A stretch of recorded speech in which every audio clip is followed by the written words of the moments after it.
पे हो जाती है, मीडिया ट्रायल की वजह से हो जाती है। आप यकीन मानिए, अभी मैंने जोधपुर जेल विजिट की। जोधपुर जेल, कई मामलों में जोधपुर जेल सलमान खान के लिए भी फेमस हो गई जेल, जिनका ऑर्डर बाद में आ पाया, लेकिन वो रिलीज पहले हो गए। ये भी आप सबके सामने है, क्योंकि वो सलमान खान थे। ऑर्डर बाद में आ पाया, टाइमिंग बड़ी बात थी, लेकिन रिलीजिंग पहले हो गई। लेकिन उसी जेल में पूज्य संत आशाराम बापू जी भी हैं, जो 11.5 साल हो चुके हैं, 86 साल की उम्र में, फिर भी आज जेल में है। 11.5 साल, 86 साल से अधिक उम्र का व्यक्ति आज भी जेल में है। क्यों? ट्रायल चल रहा है।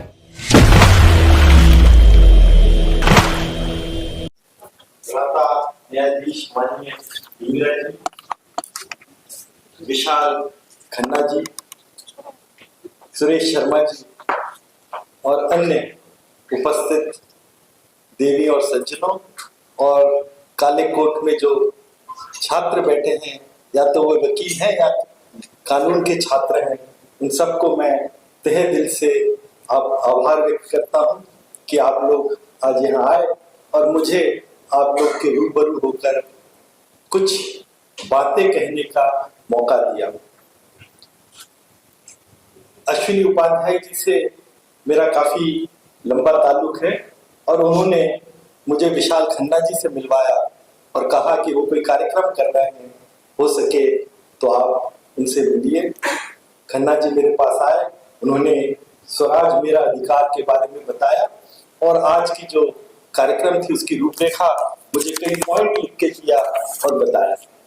तो मुझे लगा कि बहुत अच्छा कार्यक्रम है, जाना चाहिए, और आपके समस्त उपस्थित हूँ। अभी मैडम ने जो मुझे आमंत्रित किया यहाँ कहने के लिए, उनका कहना था कि मैं अपने अनुभव के बारे में आप लोग से बताऊं। तो मेरा अनुभव न्याय क्षेत्र में 46 साल का है। सन 1978 से जब मैं लॉ करता था, तो मैं अपने सीनियर के ऑफिस में मुंशी का काम करता था। 3 साल के बाद जब लॉ ग्रेजुएट हुआ, वकालत चालू करी, और सन 81 से लेके 2002 तक वकालत किया। 2002 में मध्य प्रदेश उच्च न्यायालय में न्यायाधीश बना। 2016 तक न्यायाधीश था। 16 में 1 साल के लिए मध्य प्रदेश उच्च न्यायालय का एक्टिंग चीफ जस्टिस बना। उसके बाद मेरा रेगुलर चीफ जस्टिस में नियुक्ति हुई, और मैं पटना हाई कोर्ट में 2 साल तक चीफ जस्टिस था। उसके बाद मुझे दिल्ली उच्च न्यायालय में मुख्य न्यायाधीश के तौर पर ट्रांसफर किया गया। 1.25 साल तक दिल्ली उच्च न्यायालय में मुख्य न्यायाधीश था। सन 2019 में मैंने न्यायाधीश के पद से हाईकोर्ट से सुपर एन्युएशन हुआ। उसके बाद सन 2019 नवंबर में सरकार ने मुझे आर्म्ड फोर्सेस ट्राइब्यूनल का चेयरपर्सन बनाया।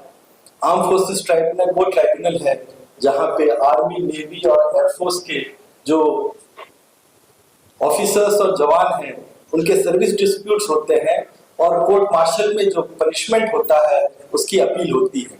मेरा 4 साल का जो कार्यकाल था वहां का, सन 2023 नवंबर में खत्म हुआ। उसके बाद सरकार ने मुझे 4 साल के लिए फिर वहीं पे नियुक्त किया। तो ये मेरी न्यायिक जर्नी की रूपरेखा मैंने आपके सामने रखा। न्याय की इस यात्रा में मैंने पाया कि हिंदुस्तान में न्याय देने की प्रक्रिया में भी बहुत असमानता है। दिल्ली हाईकोर्ट का जब मैं चीफ जस्टिस था, यहाँ आने के बाद मैंने देखा कि दिल्ली में जो न्याय देने की प्रक्रिया है, न्याय देने की जो फैसिलिटी है वो, और मध्य प्रदेश और बिहार के कई जिलों में जो न्याय देने की प्रक्रिया है उसमें बहुत विविधता है। भारत के सिटीजन को मैंने जो वर्ड पॉइंट किया वो ये था कि there is disparity in dispensation of justice in this country. वकील की क्वालिटी से लेके इंफ्रास्ट्रक्चर फैसिलिटी से लेके बाकी सारी फैसिलिटी में बहुत फर्क है। मैं यहाँ बैठा था पार्षद जी के साथ, तो मैंने बता रहा था कि जब मैं बिहार में था तो मैंने कई ऐसे जिले न्यायालय देखे जिसमें बाउंड्री वॉल तक नहीं थी। अब सवाल ये उठता है कि अगर न्यायालय में बाउंड्री वॉल नहीं है तो क्या फर्क पड़ता है? बहुत फर्क पड़ता है। बिहार एक ऐसी जगह थी जहाँ पे बहुत ज्यादा क्राइम होता था, और जब नेता क्राइम में फंस के कोर्ट में आता था उसके साथ 300-400 जन की भीड़ आती थी, और वो भीड़ जब कोर्ट में दीवार नहीं है, बाउंड्री वॉल नहीं है, तो उन्हें रोकने की कोई प्रक्रिया नहीं होती थी, और वो सब कोर्ट के अंदर रहते थे। और उस जज की हालत सोचिए जो उस केस का निराकरण करता, उसको डर ये लगता है कि किसके हाथ में क्या होगा और क्या चल जाएगा, और न्यायिक प्रक्रिया में वो एक बाधा उत्पन्न करती है। ऐसे ऐसे लोगों को देखा आदिवासी इलाकों में जो ऑफेंस करते हैं, उसके बाद पुलिस थाने में आके बैठ जाते, मैंने तो कर दिया, यहाँ तक कि खून करने के बाद लोग का हाथ पैर काट के रख देते हैं, बोले मैंने इसको मारा है, आप देखिए अब उसको आप कैसे न्याय देंगे। न कानून आता है उसको, और यहाँ तक कि जिला न्यायालयों में, तहसील न्यायालयों में आपको काबिल वकील नहीं मिलेंगे जो आपकी प्रक्रिया को या आपके जो कानूनी समस्या उसको समझें और उसको सही तरीके से कोर्ट के सामने रखें। तो न्यायदान में जो असमानता है वो बहुत फर्क है। और आप दिल्ली में आके देखिए तो यहाँ पे वो फैसिलिटीज हैं, आप घर में बैठ के सारी चीज कर सकते हो, आपको ऑनलाइन मिल जाता है, आपको कोर्ट जाने की जरूरत नहीं है, आप वर्चुअल हियरिंग में कर सकते हैं। तो मैंने ये पाया कि हमारे देश में न्यायिक प्रक्रिया में बहुत असमानता है और हमें बहुत कुछ करना है। और अभी क्या हो रहा है, 5 साल की कोर्स है लॉ का, बच्चे पास होते हैं, और मैंने देखा है कि बच्चे पास होने के बाद अपने प्रदेश में या अपने जिलों में प्रैक्टिस नहीं करना चाहते। कंपटीशन है, इतना पैसा खर्च करके लॉ किया है तो सब दिल्ली आते हैं, सबको सुप्रीम कोर्ट में या दिल्ली हाई कोर्ट में या आर्बिट्रेशन या ये करना है।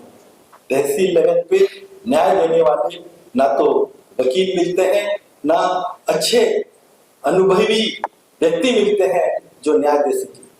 तो ये सब चीजें जब देख के मैंने देखा स्वराज हमारा अधिकार, तो हमने कहा कि ये बहुत अच्छी बात है। इवन मैं यहाँ आके अगर 10 जन को समझा सकूं कि हमारे देश में न्यायिक प्रक्रिया में जो विसंगता है उसे दूर करने में आप 10 जन को और बताएंगे तो पता लगेगा, तो कम से कम लोगों में ये नॉलेज तो होगा कि हमारे देश में क्या हो रहा है। खास करके बच्चे बैठे हुए हैं, अब वर्चुअल हियरिंग का जमाना आ गया है। मैं चाहता हूं कि जो दिल्ली के वकील बैठे हैं, बॉम्बे कलकत्ता में जो बड़े वकील बैठे हैं, वो छोटे प्रदेशों में, छोटे गांव, छोटे कस्बे, छोटे जिलाओं में वहां के वकीलों को न्याय दिलाने की चेष्टा करें यहाँ से बैठ के, क्योंकि अब तो आपको वहां जाने की जरूरत नहीं है, आप यहाँ बैठ के न्याय कर सकते हैं। एक और चीज जो मैंने देखा था वो ये था कि सरकार कई योजनाएं लाती है, लाडली बहन योजना और स्कॉलरशिप योजना, साइकिल देने की योजना, मछली पालन का योजना, बहुत सारी योजनाएं होती हैं। पॉलिटिकल डिसीजन तो हो जाता है, लेकिन जिनको मिलना चाहिए उनको नहीं मिलता है। आप कलेक्ट्रेट में जाएंगे तो दरखास्त देने के लिए जो बेचारे को लेना होता है, दरखास्त नहीं बना सकता, एफिडेविट नहीं बना सकता, पैसे देने पड़ते हैं, ये सब होता था। तो जब मैं लीगल सर्विस अथॉरिटी का अध्यक्ष था तब जस्टिस टी.एस. ठाकुर चेयरमैन थे लीगल सर्विस अथॉरिटी में। उन्होंने एक मुहिम चलाई कि अब लीगल सर्विस अथॉरिटी जो है ये लोगों को ये जो गवर्नमेंट स्कीम्स है इनकी बेनिफिट पहुंचाएंगे।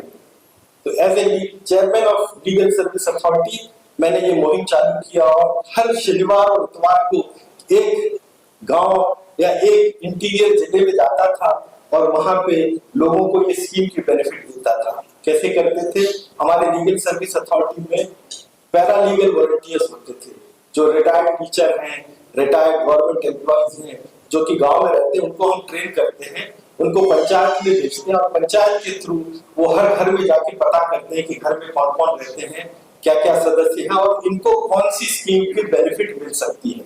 और वो स्कीम आइडेंटिफाई करके वो हमारे लीगल सर्विस अथॉरिटी के ऑफिस में भेजते हैं और हम कलेक्ट्रेट के थ्रू उसको प्रोसेस करते हैं और महीने भर में ये लोगों को वो बेनिफिट का सैंक्शन हो जाता और उसको हम जाके उनको दिलवाते थे।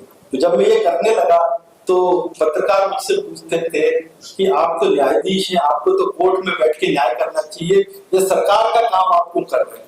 तो मेरा उत्तर ये रहता था कि सरकार जो बेनिफिट देती है वो कानूनी जिनको मिलना चाहिए उन्हें दिलाना, तो सरकार और जो बेनिफिट मिलने वाले लोग हैं उनके बीच में एक पुल का काम हम करते हैं।